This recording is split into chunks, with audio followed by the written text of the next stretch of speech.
Nous allons parler maintenant du Togo, le couvre-feu et les bavures policières, la force spéciale Covid-19 qui change de commandement 24 heures après le limogeage de l'ancien commandement de la force spéciale mixte anti-pandémie, dirigé jusqu'alors par l'actuel directeur de la police, le lieutenant-colonel Yaovi Okpaoul et ses 3 agents. Eh bien, une nouvelle équipe a été nommée selon un décret présidentiel. C'est le colonel Kodjo Amana qui va diriger la force donc sécurité anti-pandémie. Le colonel Amana est très connu puisque c'est lui qui avait dirigé la force spéciale sécurité présidentielle 2020.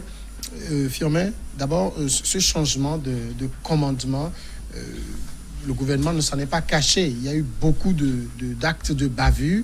Donc, on comprend que ces actes ont eu lieu.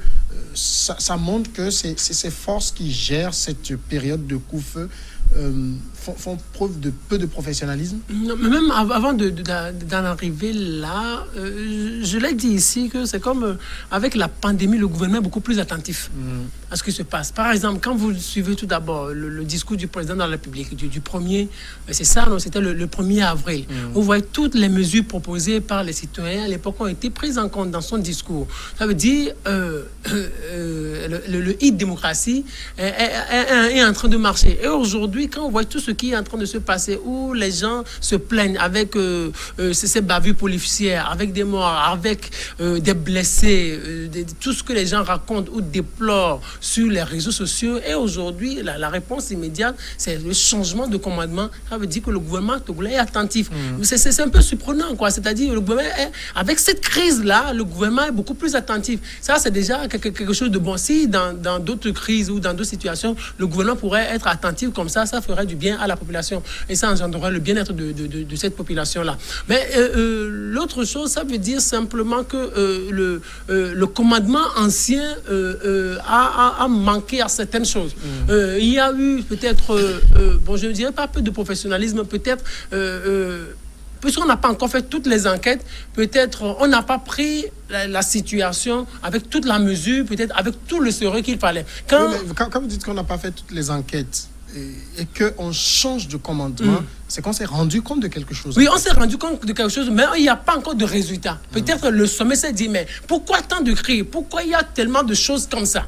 Mais il fallait que le sommet réagisse. Parce qu'on ne va pas attendre que ces cris d'alarme-là se multiplient avant qu'on ne change de commandement. C'est parce qu'ici, l'intérêt, ou c'est-à-dire l'implication directe, c'est que le cri ou les cris des populations sont parvenus au sommet. Peut-être le sommet s'est dit, ben, qu'est-ce qui se passe? Donc je descends pour régler le problème et on verra après le fond du dossier. C'est ça, pour le moment, le fond du dossier, personne ne peut se prononcer sur le fond du dossier, mais on a jugé peut-être, on a joué beaucoup plus sur la forme. Alors, ça veut dire quoi? Sans problème de commandement?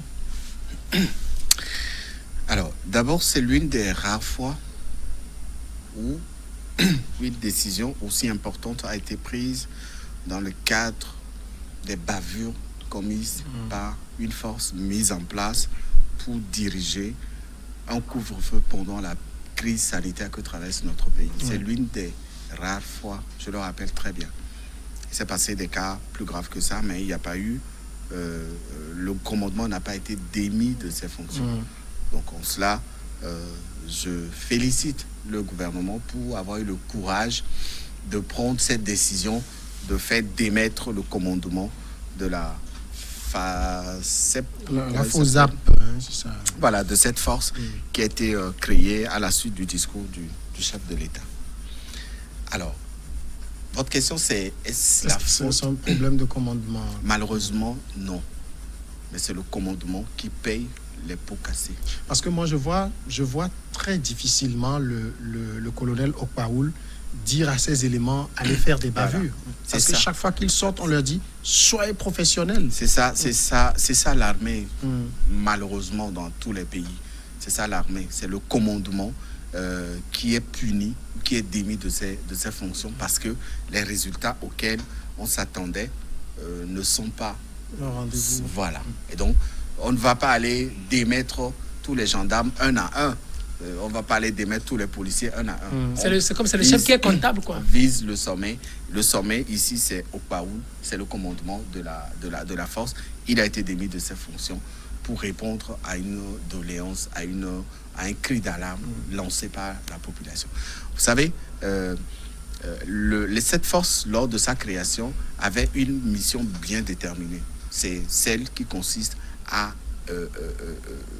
être dans les rues pour assurer la mise en application du couvre-feu de 20h à 6h du matin. D'abord, sécuriser les villes dans lesquelles le couvre-feu a été décrété, dont le Grand Lomé et Sokodé dernièrement. Sécuriser les habitants et les citoyens, parce que pendant la période du couvre-feu, aucune activité n'est autorisée. Vous restez chez vous, et c'est la période que choisissent aussi certains braqueurs pour aller voler. Et donc, sécuriser les citoyens, faire appliquer le couvre-feu. Aucune de ces missions, aucun de ces policiers ou de ces gendarmes n'a pas l'ordre de tuer, de commettre des bavures, de faire de la violence sur les Togolais. Mais malheureusement, c'est ce qui a été constaté dès les premiers jours de ce couvre-feu. Vous vous rappelez très bien, le vendredi, c'était le premier jour du couvre-feu, c'était un vendredi, je crois, ou si j'ai bonne mémoire, ou si ma mémoire me trompe, je ne sais pas trop, mais le premier couvre-feu, le premier jour du couvre-feu, vous avez vu... C'était un 2 avril. Vous avez vu ce qui s'est passé à Lomé. On a vu un peu les images. On a vu, c'est pas pour ça. Donc, ce qui a la goutte d'eau qui aurait peut-être fait déborder le vase, c'est l'histoire de ce jeune à Dakbamé qui aurait été tué par les policiers en patrouille et qui a provoqué la colère des populations. On a vu un peu. Et donc aujourd'hui, je salue quand même le courage du gouvernement d'avoir pris cette décision de faire démettre le commandement, en espérant que la nouvelle équipe qui vient d'arriver fera preuve de plus de retenue avec ces gendarmes et de pouvoir faire son travail avec professionnalisme pour que demain, les Togolais puissent les appeler. Il y a quand même une question que beaucoup de personnes se posent, c'est vrai que c'est une force qui a été mise en place, mais c'est constitué des éléments qu'on a, de la police, la gendarmerie, l'armée et tout, qu'on a vu très professionnels au moment des élections. Ce sont les mêmes éléments qui composent la force. Et qu'est-ce qui se passe? Non, en réalité, c'est une situation qui est en train d'étonner, au fait. Parce qu'il n'y a rien de politique, il n'y a rien de parti politique, il n'y a rien d'ANC, il n'y a rien d'uni, il n'y a rien de tout ça là. C'est un sujet qui doit unir tout le monde, c'est la santé.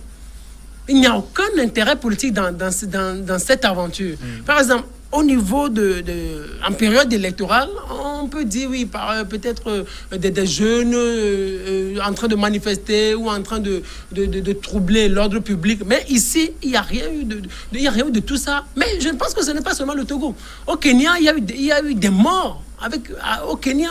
Au Kenya. J'allais dire au Nigeria, il y a eu à un moment donné plus de morts liées aux forces de sécurité qu'au coronavirus. Oui, mais j'ai l'impression peut-être que les forces africaines mises en place pour s'assurer du respect du couvre-feu, peut-être n'ont pas bien compris la mission qu'il leur a assignée. La mission, ce n'est pas de faire violence sur les populations, je parle des forces africaines, ce n'est pas de faire violence sur la population, mais c'est de dire quand on vous rencontre au-delà de 21, on vous interroge calmement et on doit être courtois avec vous. Vous venez d'où? Est-ce que vous avez une autorisation? Où est-ce que vous allez? Peut-être vous allez dire, vous avez eu une urgence et vous vous expliquez. Si il peut s'agir de vous garder, on va vous garder un moment et après on vous laissera partir. Mais on n'a pas compris pourquoi ça a pu créer une situation que nous regrettons tous aujourd'hui. Ça ne devrait pas être le cas. Mais ça étonne, ça surprend. Jusqu'à présent, je me demande ce qui est. C'est la santé. La santé, ça ne veut pas dire qu'il faut sortir des côtelettes pour taper sur les gens. Ce n'est pas possible. Ça, on ne peut pas comprendre ça. Jusqu'à présent, on ne peut pas comprendre. En tout cas, les enquêtes, puisqu'on n'a pas encore les résultats, on ne connaît même pas encore ceux-là qui auraient commis de tels actes, ne se sont pas encore expliqués. Donc, on va voir, puisqu'on a le ministre de la Justice est saisi de l'affaire, on va voir ce qui en est réellement. Mais prions que ces enquêtes-là soient rendues publiques pour qu'on sache exactement. On va revenir un peu tout à l'heure sur l'aspect des enquêtes, mais changer de commandement, c'est vrai, vous l'avez dit, on frappe le haut, mais est-ce que forcément le bas comprend que maintenant on doit se mettre dans les rangs, puisque c'est le haut qui a changé, ça ne les touche pas eux? Je serai le nouveau commandant de la force là, que je dirais à tous les éléments qui sont sous mon autorité, de faire extrêmement attention, parce que je ne voudrais pas être à la place d'Okpaoul à cause de leur connerie ou de leur envie de taper sur des Togolais. Et donc, si Okpaoul a été à un moment laxiste avec vous, moi, je viens imposer une autorité. Vous tapez sur un Togolais et comme me le signale, sachez que les sanctions vont pleuvoir. Et donc, vous faites très attention. Vous n'êtes pas déversé dans la rue pour aller taper des gens. On vous dit d'assurer la sécurité pendant la période du couvre-feu, de vous assurer que le couvre-feu est respecté par les citoyens. Ceux que vous allez rencontrer pendant cette période de couvre-feu, aucune mission ne vous est nantie pour taper sur des gens. Non, vous devrez leur prouver que vous êtes là pour eux. Et donc, il faut faire très attention. Et donc, si l'ancien commandement a été démis de ses fonctions, le nouveau qui est arrivé viendra avec ses instructions, avec sa stratégie, avec sa façon de travailler, avec ces mêmes policiers gendarmes qui tapaient sur des gens, qui ont tué des gens et qui ont fait partir l'ancien commandement. Et donc, quelque part, il y aura aussi un éveil de conscience de la part de ces jeunes recrues. Vous savez, il y a beaucoup de stagiaires dans le groupe. Moi, je le dis toujours, j'ai eu la formidable chance d'être témoin d'un couvre-feu il y a de cela quelques jours. J'étais témoin, j'ai fait une excursion dans une équipe de patrouille. Je suis resté avec eux, j'ai vu comment ça s'est passé. Ce n'est pas aussi facile pour eux. C'est des êtres humains. Lorsque les gens s'adressent... Ils ont choisi le métier. Hein. Oui. Moi c'est une chose que je trouve trop facile à faire, de dire c'est pas facile pour eux. Bon, lorsque des gens s'adressent à vous en des termes peu cordiaux, je pense quand même que ça touche aussi la sensibilité de l'être humain. J'ai été témoin de certaines scènes vendredi dernier, depuis 20h30, j'ai été témoin de certains écarts de langage de la part de certains citoyens. C'est pas bien, mais heureusement, ces agents se sont très bien comportés. La même scène se produit aussi de l'autre côté, où des agents, lorsqu'ils tombent sur un Togolais qui sort pour faire... Vous avez vu comment les gens ont été tués? On dit, elle est sortie pour faire un besoin urgent, ou alors elle est sortie pour aller acheter un truc en ville, et elle revient, elle tombe sur on tabasse les gens, on a tué des gens. Donc c'est ça qui pose problème. Et donc pour le nouveau commandement, l'autorité doit être de mise sur les éléments qui sont déversés dans les rues pour assurer le couvre-feu, leur faire comprendre qu'ils ont une mission, et celui qui va outrepasser le cadre autoritaire de cette mission aura...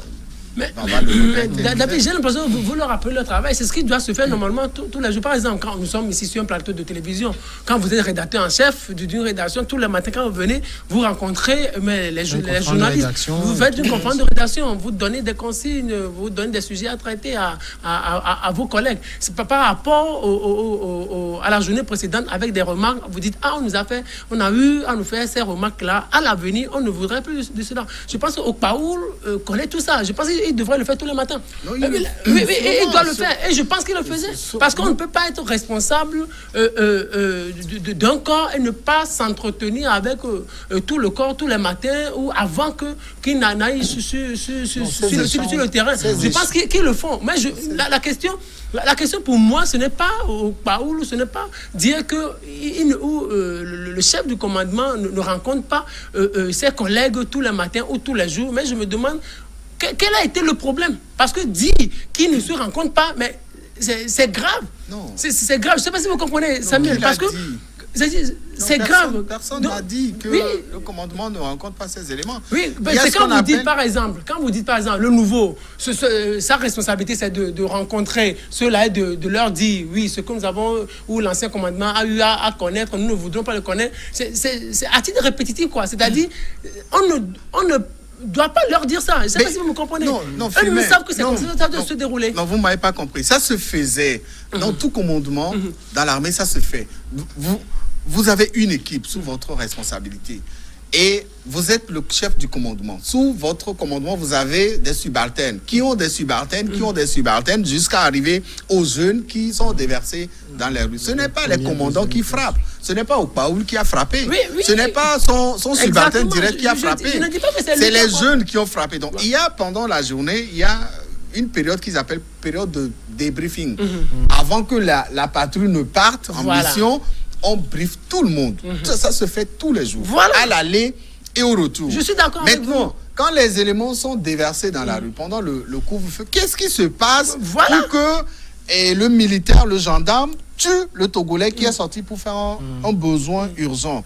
C'est ça le problème. Personne n'est là. Vous n'êtes pas là. Je ne suis pas là pour vivre ça. Mais le constat est qu'il y a mort d'homme. On parle de 6 ou 7 personnes qui ont été tuées comme ça, pour des raisons aussi aléatoires. C'est ça qui fait très mal. On comprendrait si c'est un braqueur qui a été... voilà, on comprendrait. Mais qu'on dise que c'est un citoyen, une vieille dame qui sort pour faire un besoin pressant et qu'on le tue, c'est ça le problème. Donc l'actuel commandement a l'obligation d'imposer sa stratégie, son autorité. L'autorité, ça s'impose. Mais... Donc, c'est à dire que l'ancien commandement n'imposait pas de son autorité à la masse. L'autorité, ça s'impose. Mais il y a un problème. Il y a eu un problème. Il y a eu des morts. Peut-être sous Amana, il n'y aura pas de morts. Peut-être il y aura plus de morts. On ne sait pas. On attendra de voir. OK? Mais sous l'ancien commandement, il y a eu des morts. Le gouvernement dit, je ne suis pas content de vous. Je ne veux plus qu'il y ait de morts. Je vous fais démissionner. Il les a fait démissionner. Il amène une nouvelle équipe. La nouvelle équipe vient avec sa nouvelle stratégie. Nous ne sommes pas de là. Moi, je ne suis pas de la police pour savoir. Mais je sais quand même qu'il se passe des choses sur lesquelles l'autorité policière ou l'autorité du chef de commandement de la gendarmerie est respectée et automatiquement mise en application. C'est ce qui va se passer avec la nouvelle équipe de... Alors, espérons pour que nous puissions... Voilà, l'espoir c'est qu'il n'y ait plus de morts. Oui, exactement. De blessés, bien sûr. Et puis, au-delà de ça, c'est vrai qu'on parle des gens qui ont été bastonnés, des gens qui ont été tués, les enquêtes nous situeront, mais il y a aussi toutes ces zones qui ne sont pas concernées par le couvre-feu et où on voit des gens être brimés au nom du couvre-feu. C'est ça, au fait. On se demande quelles consignes ont été données sous l'ancien commandement. Quelles consignes ont été données? Parce qu'on dit la police, c'est exécution. Avant réclamation, on vous demande de faire ceci, c'est ce que vous faites. Vous ne repassez pas les consignes données. On se demande en réalité qu'est-ce qui s'est exactement passé. Ou officiellement, on nous dit ceci, mais officieusement, on vous dit faites ceci, faites cela. Parce que c'est comme un double langage. Un double langage, il y a un discours officiel et dans les coulisses, il y a un autre discours qui inspire ceux-là qui sont déjà sur le terrain et qui exécutent le respect ou qui oblige les gens à respecter le couvre-feu. C'est ça, en fait. Moi, je sais. Il y a un flou dans cette histoire. Ironiquement, il y a un monsieur qui dit que le couvre-feu, c'est nouveau pour tout le monde, surtout ces recrues-là. Vous savez, il y a eu couvre-feu dans les années 90, mais bon, on était des enfants. Bon, ils découvrent, ils ne savent pas ce que c'est. Donc, attendez, mais même s'ils découvrent, mais je pense qu'ils ont été formés pour ça. C'est pas, le couple ne dit pas violenter ou blesser des gens. Le couple ne dit pas être discourtois envers son prochain. Ce qui se passe, c'est l'excès de zèle de certains jeunes officiers qui ont été recrutés, qui sont déversés pour couvrir le couvre-feu. Vous savez, moi, la dernière fois, comme je vous le dis, j'ai été témoin de beaucoup de scènes où j'ai entendu des gendarmes dire ce n'est pas un plaisir pour nous d'être là dans la nuit alors que nous avons nos épouses et nos enfants à la maison auprès de qui nous pouvons aussi rester comme vous. Donc quand on vous dit que c'est 20h l'heure de couvre-feu, vous ne sortez pas. Non, il ne doit pas dire ça parce qu'ils ont été recrutés pour ça, c'est leur boulot. Oui, mais beaucoup ne comprennent pas ça. Beaucoup de ces gendarmes, de ces officiers, de ces policiers qu'on met dans le couvre-feu ne comprennent pas ça. Et quand ils tombent sur des gens aux heures du coup-feu, ce qu'ils oublient, c'est que de toute façon, même s'il n'y a personne, eux, ils seront dans la rue. Voilà. Et donc, parce que vous tombez sur quelqu'un que, bon non. Donc, le seul fait d'être dans la rue, c'est dans la nuit que vous faites. Dans la nuit, à des heures tardives, oui, c'est leur boulot, mais ils préféreraient peut-être être seuls, ne pas tomber sur quelqu'un et faire leur patrouille. Ça revient au même. Ça revient au même, oui, mais ça éviterait qu'ils tombent sur quelqu'un et se mettent à le tabasser. Il y a cet aspect. L'autre aspect aussi, c'est que c'est ce que je disais, nous ne sommes pas là. Il y a aussi ce qui se passe pendant cette rencontre. Ce qui se passe pendant cette rencontre entre les gendarmes et le Togolais, le citoyen sur qui il tombe. On ne sait pas comment les échanges se passent. On ne sait pas qui agresse l'autre, qui fait ci, qui fait ça. Les torts pourront être partagés. En même temps, lorsque vous rencontrez un citoyen et que vous êtes à 4 et à 5, oui, je vois pas qui va... c'est en cela que la police... veut vous agresser, vous le neutralisez rapidement. C'est en cela que le couvre-feu, enfin les éléments du couvre-feu ont été tenus responsables de toutes ces bavures.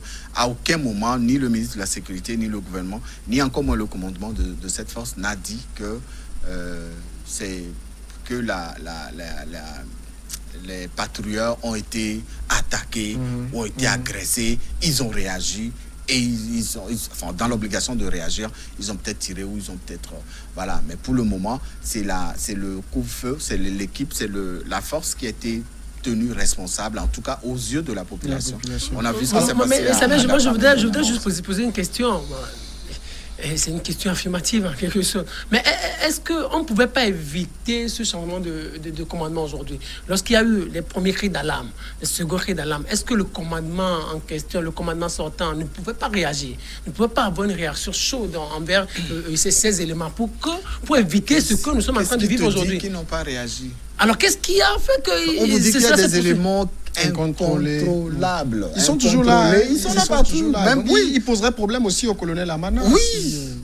Mais c'est des éléments qui, eux, ils ne connaissent pas l'autorité. Ils sont seuls dans la nuit. Hein. Ils sont pas... Il y a un chef... Mais c'est grave quand même. Il y a un chef qui les commande. Ça pose la question même du recrutement. Quel profil on prend? Est-ce que c'est des gens qui sont intelligents, qui savent ce qu'il faut faire? J'ai vu, c'est des stagiaires.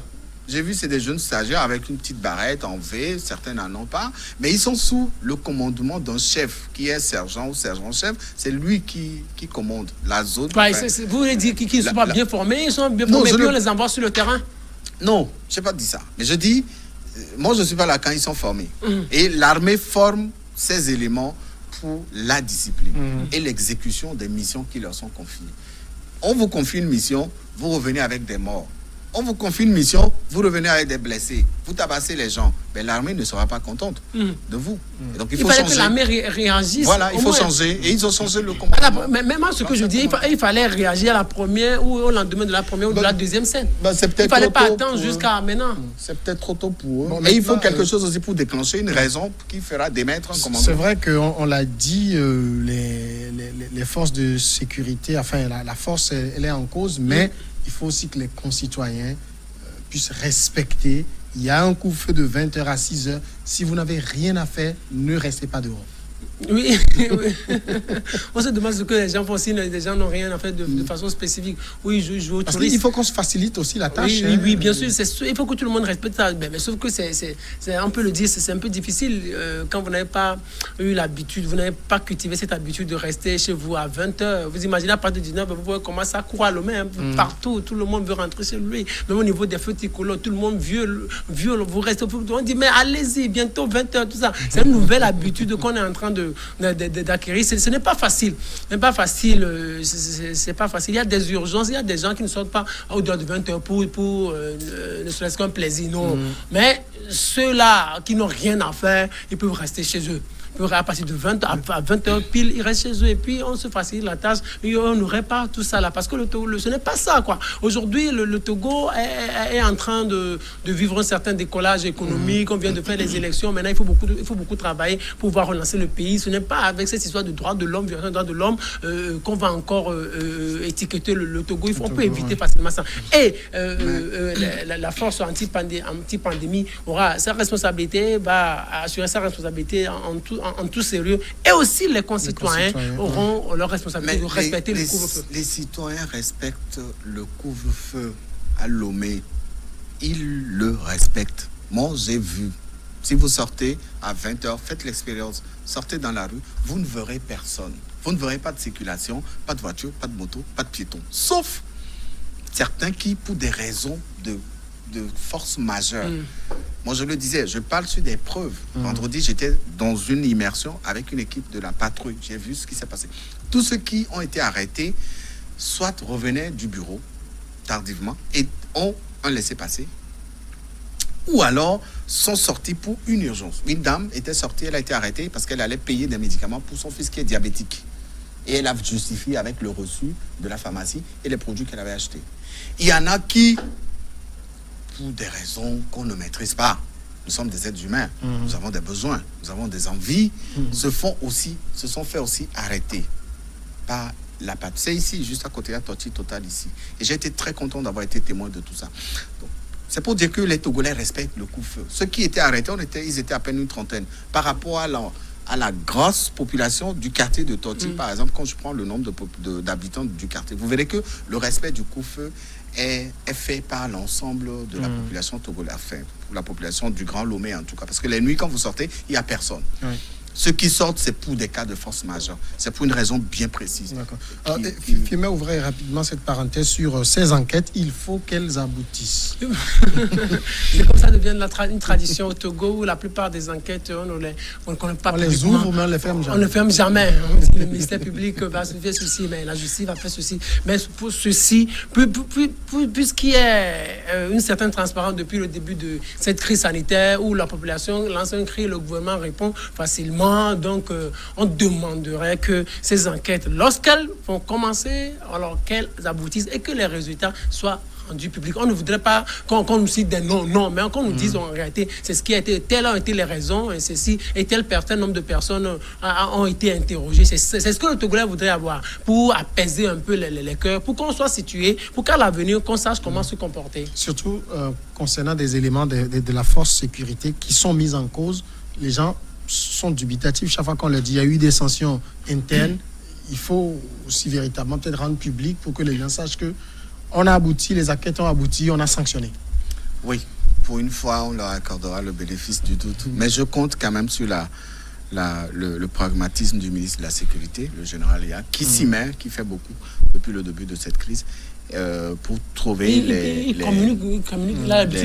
les auteurs de ces crimes-là, les punir selon la rigueur de la loi, pour que les gens comprennent que l'armée togolaise n'est pas comme certains le... Vous savez, la dernière fois, beaucoup de gens disaient aux gendarmes, le coronavirus, ça va finir bientôt. On va se retrouver encore et on va se regarder dans les yeux. C'est pas des propos qu'il faut tenir. Parce qu'en face, le gendarme, peut-être qu'il s'est comporté pas bien envers lui, il est fâché, il y a eu des échanges discourtois et tout ça. Donc il faut que le commandement de la force comprenne qu'il est temps de calmer la colère de la population. Et je pense qu'avec Amana et le ministre Yark, les choses vont peut-être avancer. Inch'Allah, comme disent les musulmans. Merci Firmin Teko Agbo. Merci Samy. Merci à David Jagwavi. Merci à tous également de nous avoir suivis. N'oubliez pas les gestes barrières. Si vous n'avez rien à faire dehors, restez chez vous.